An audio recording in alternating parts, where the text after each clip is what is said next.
What's up, everyone? Welcome back to my channel and another episode of Weekend Watch, where I'm giving you all the latest box office news and updates.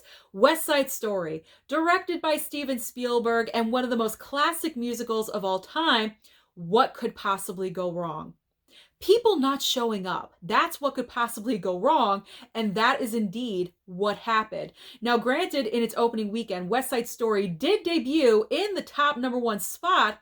However, the revenue that it ended up bringing in compared to the $100 million budget is absolutely embarrassing, and it is proof that even an iconic director like Steven Spielberg cannot save a project. In its opening weekend, West Side Story only brought in $10.5 million. That is absolutely embarrassing. So as usual, I have my thoughts and my theories of what happened, of why this movie bombed. Let me know your thoughts down below in the comments. I'm curious to see if we have the same opinions. So thought number one is, I believe the movie musical adaptation genre is dying out. Now, do I want this to happen? Absolutely not. I like a good musical. I love Chicago. I loved Moulin Rouge, Greatest Showman. I am for a great musical.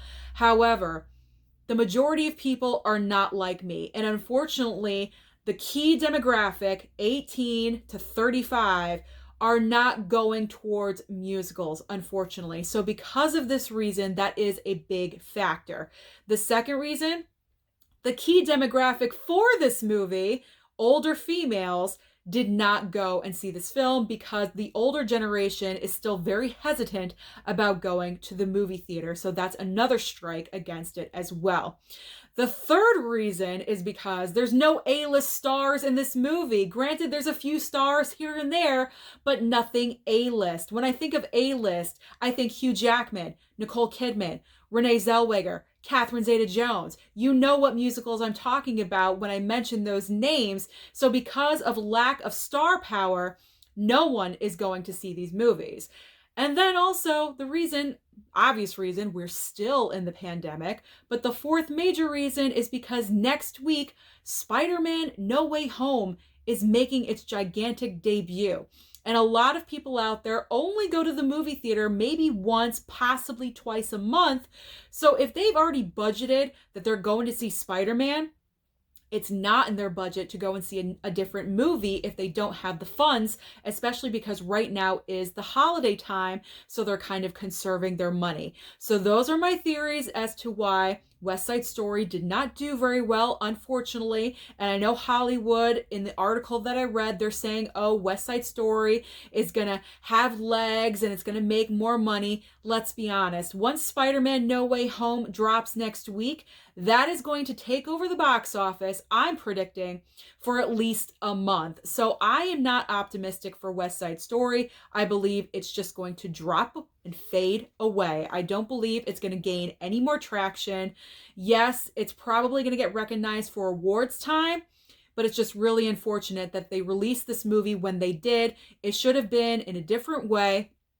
That's a totally different video that we could get into. So moving on to the rest of the top 5.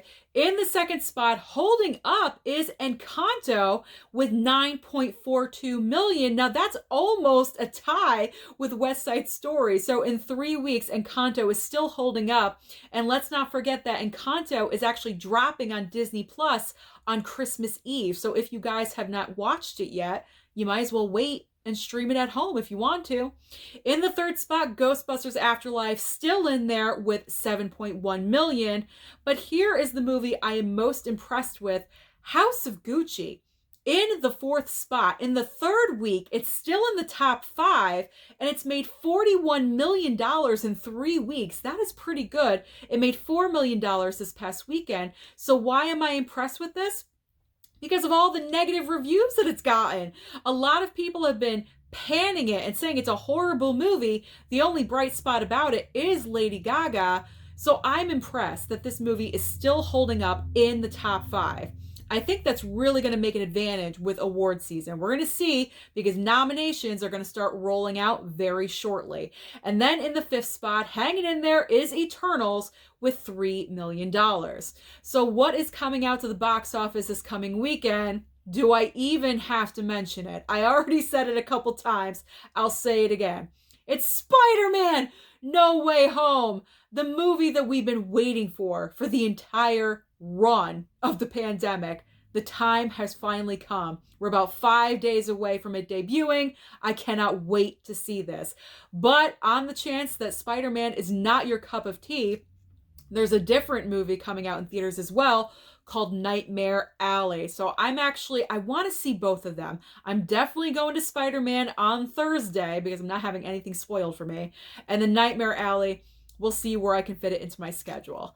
But if you're not interested in any of those and you want to stay home, crowds just freak you out, you don't want to be around anyone for Spider-Man, then here's what's new on streaming. On Netflix, we have season 2 of The Witcher. Over on Hulu, there is an original film called Mother Android. Then on Disney Plus, we have Ron's Gone Wrong on Wednesday. Over on Paramount Plus, we have Christmas Takes Flight, an original movie, and then 1883, an original series.